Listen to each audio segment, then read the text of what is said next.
Donc en fait l'origine du projet, c'était disons de rassembler sur place des artisans de l'île et puis ceux également qui sont de l'extérieur mais qui viennent ici très très souvent, qui ont un stock quelque part. Avant cette zone, donc les gens travaillaient chez eux, dans un garage, sur la rue, un peu partout. Ils ne pouvaient pas créer de stock, ils ne pouvaient pas préparer non plus le matériel pour les chantiers. Donc l'idée c'est de les rassembler dans une zone comme celle-là, quoi. Et de proposer ça non pas à la vente mais à la location. Le terrain a dû être acheté avant 2008. Parce qu'il a fallu faire des échanges de terrain ici, c'était des terrains agricoles, donc c'était assez compliqué pour trouver les terrains. Et puis ensuite 2011-2012, donc voilà la phase de financement et puis de travaux, quoi. Donc c'est ouvert depuis un an à peu près maintenant. Or il y en a 3 ou 4 sur liste d'attente, ouais. Et il y en a combien qui sont hébergés ici? Il y en a 19 en tout. Alors, il y a aussi des commerçants qui ont un endroit pour mettre, voilà, par exemple ici de la boisson, qui stocke de la boisson aussi, donc voilà, c'est commerçants et artisans, quoi. Mais c'est surtout des artisans. Bon, à peu près quand même, les 2 tiers vivent sur l'île, quoi, à peu près, hein. Les autres, ce sont des gens qui travaillent tellement souvent ici qu'ils ont besoin voilà, d'avoir des entrepôts, et des stocks, et électriciens, plombiers, etc., quoi. D'où la raison des portes ouvertes aujourd'hui, hein. Et puis il y en aura une deuxième porte ouverte au mois d'août, qui permet de faire connaître aussi aux gens que voilà, qu'ils trouvent sur place tout ce qu'ils veulent, et des artisans qui sont là à l'année, leur service, c'était ça l'idée, quoi. C'était un peu le slogan, c'était des entrepreneurs, des artisans proches de vous, quoi, toute l'année. C'est ça qui était important.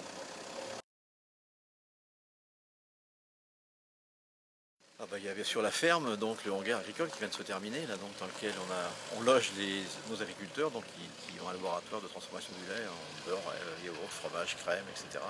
Donc ils sont installés depuis à peu près un mois maintenant. Évidemment les conditions de travail là aussi, comme ici, sont beaucoup plus faciles, quoi.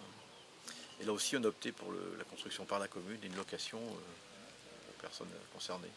Ce qui évite aussi pour eux de sortir de la trésorerie et de garder leur trésorerie pour acheter un laboratoire de transformation du lait ou des tracteurs, etc., quoi. Donc il me semblait que c'était une meilleure idée. Puis ça permet à la commune de garder donc les biens, et si dans 5 ans, 10 ans ils partent, on peut peut-être trouver d'autres à ce moment-là, quoi. C'est plus facile. C'est regagner un petit peu sur les ronces, hein. C'est vrai que depuis que notre couple est installé, ils ont nettoyé plusieurs hectares quand même. C'est vrai que le paysage a changé, mais dans le bon sens, quoi. Il reste encore des ronces, hein. Il y en a encore, il n'y a pas de problème, on a encore des murs, mais quand même ils ont nettoyé plusieurs hectares dans différents endroits de l'île, quoi. C'est quand même, voilà. Puis il y a le foin qui a été fait pour la première fois depuis je sais pas combien d'années. Ils ont fait 260 ballots de foin, je sais pas quoi, on voyait ça dans les prés, on voit les vaches maintenant, bon, comme il y en avait il y a 40 ans, 50 ans sur l'île d'Arc, quoi. Donc c'est à la fois visuel, mais c'est surtout économique, et puis également donc, du point de vue écologique aussi, puis ils font du bio, donc c'est des produits bio, donc je crois que c'est positif sur toute la ligne, quoi.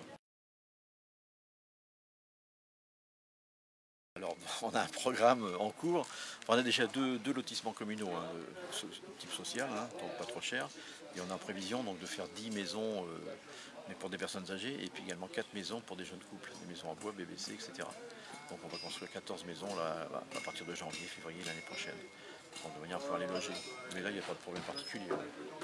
Mais il faut penser à tout, c'est vrai. Il faut avoir une école aussi, voilà. Donc il y a une école, il faut une garderie, une cantine, donc on a tout ça. Pour ce qui est des jeunes couples qui habitent sur l'île, donc là il y aura donc 4 maisons, 3 T4 et un T5, donc qui vont être mis soit en location accession à la propriété pour eux, ou soit en location simple.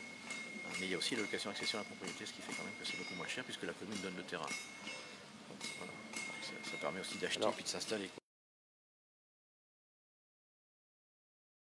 Déjà, donc, ça fait déjà un jeune couple et un bébé qui sont déjà installés. Donc, et puis il y en a donc ici qui sont venus s'installer ici. Il y en a deux jeunes maintenant qui font toutes sortes de travaux sur l'île, qui sont installés dans cette zone, qui n'habitaient pas sur l'île avant, quoi. Donc voilà, ça fait déjà 2, ça fait déjà 4, 5. Bon, évidemment, on ne va pas par dizaines, hein, mais par quelques unités, plus quelques unités. Voilà. Puis on cherche également un maraîcher, puisque dans le local pour les agriculteurs, il y a aussi déjà un local qui est prêt pour accueillir un maraîcher. Là, on a fait un ancien appel d'offres, mais pour l'instant, on n'a eu qu'une seule réponse qui n'était pas satisfaisante. Donc, on va relancer encore avec la Chambre d'agriculture. Et là aussi, on cherche un couple. Ça peut faire encore 2, 3 personnes, 4 personnes qui viendraient s'installer sur l'île. Et puis, ne pas tout miser non plus sur le tourisme. Même si le tourisme est très important, bien sûr, mais aussi d'avoir des activités primaires, un peu comme on fait en ce moment, quoi, avec le maraîcher, agriculteurs, artisans, commerçants, etc., quoi. Là, c'était des raisons personnelles, oui. Pour 3, en tout cas, c'est des raisons personnelles, ouais. Ouais. Et l'autre, c'était une raison économique, mais bon, une affaire qui ne s'est pas faite, quoi. Mais ce qui fait quand même, c'est qu'on a perdu ces 3 couples, plus le couple avec les 2 enfants, donc ça fait 6-8 personnes d'un coup, quoi. Donc alors, évidemment, on n'y est pour rien, mais bon, il faut essayer de compenser, trouver autre chose.